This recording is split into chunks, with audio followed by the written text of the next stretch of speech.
Jesse Clyde Nichols was a pioneer, a visionary. He helped transform the landscape of Kansas City, and today is known the world over for his innovation in urban development. Where does a man like this come from? Before he died, J.C. Nichols wrote a memoir that helps us see how this great man came to be. I was born in Olathe, Kansas in 1880. When I was 6 years old, I walked a mile on a dirt road to and from school every day. Between the ages of 8 and 11, I worked before and after school and during certain summers in Olathe, gathering up cows from various barns and driving them daily in the morning about 1.5 miles to pasture and returning them in the evening. For this job, I received 50 cents per cow per month. And one summer, my herd became 43 cows. I kept this up for many years. At that time, there was a tough East End gang of kids in Olathe, headed by a boy named Bulldog, who used to let my cows out to stray every place, making it necessary for me to do considerable extra work to gather them up. Finally, I got so mad at this that I organized a West End gang, and we licked hell out of the East End gang, which resulted in a broken leg for one of the boys. Thereafter, they let my cows alone.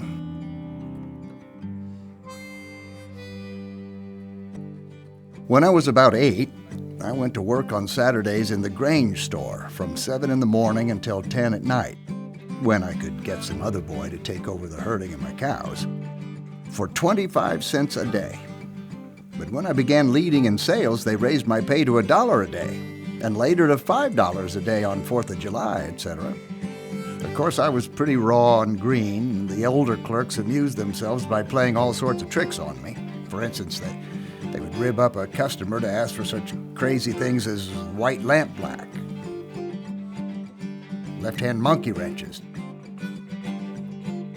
jugs open at both ends, and I, unwilling to seem uninformed, would search diligently for those impossible things. Once they had a customer ask me for some nice swiney canute. I very politely told the customer we had it in stock and started to look for it. All the other clerks stood around and watched my diligent search, and for years thereafter they called me Swiney. Even my high school friends took it up. Perhaps all of this taught me a valuable lesson on how to take it and go on smiling, but also to look twice before you act. As long as I live, I'll never forget one day on the farm. After eating our noonday meal out in the field, we used to lie down under the wagon for a nap while the horses finished eating. These quick-witted farmhands had killed a large rattlesnake, and they coiled it up so that it would look alive and placed it near where I was asleep. Suddenly, they all yelled, "Rattlesnake!" I turned over to look, and there was the snake about 2 feet from my face. I jumped to my feet and ran across 80 acres of farmland before I stopped.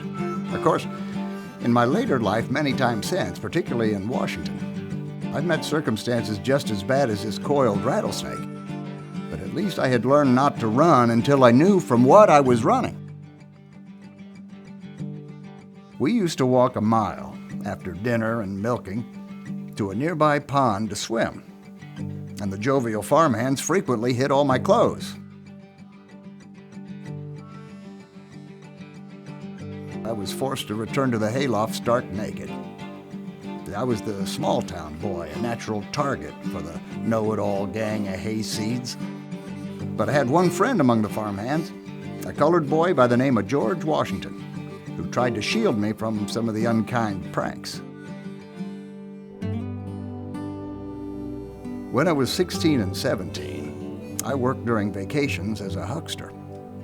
I bought an old team, 1 big horse and 1 little fella, and a second-hand wagon, and organized a route to buy up chickens, butter, eggs, apples, potatoes, etc., from farmers, and hauled them to Kansas City, Missouri, 25 miles from Olathe, where I sold them to grocery stores and restaurants. My huckster route covered about 85 miles, including 9 small towns. And I tried to cover it twice a week, sometimes sleeping on the ground under my wagon and cooking my meals over a campfire. I made from $5 to $7.50 a day. And with my earnings that first summer, helped to put the first electric wiring and central heating plant in my parents' home. I had to carry a lot of cash most of the time and took along a large revolver, which I doubt very much I should have had the courage to shoot had the occasion arisen.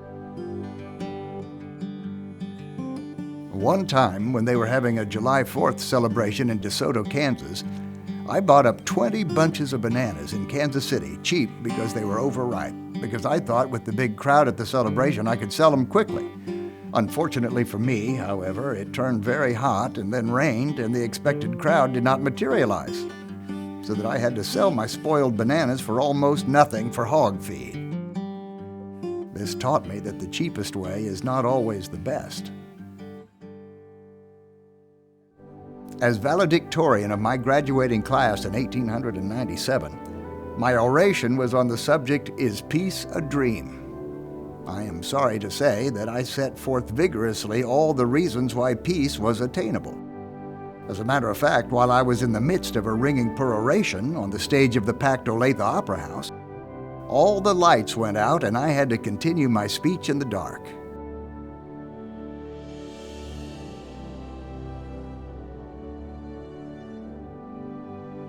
When I graduated from high school, it was with the highest grades that had ever been made by any pupil in that school up until that time. My grades averaged 99.2. Two older farm boys, Bartlett and Hall, both former school teachers, were in my class. They did not run a cow route, did not work in stores on Saturday, did nothing but study. I knew my competition, and by the gods, it damn near killed me to lick their grades. This just shows what stimulation you can get from honest-to-God competition. At 18, in the fall of 1898, I entered Kansas University. After an incredibly successful career spanning almost half a century, J.C. Nichols died in 1950. His years as a real estate developer have left a lasting mark on Kansas City, most notably the Country Club District.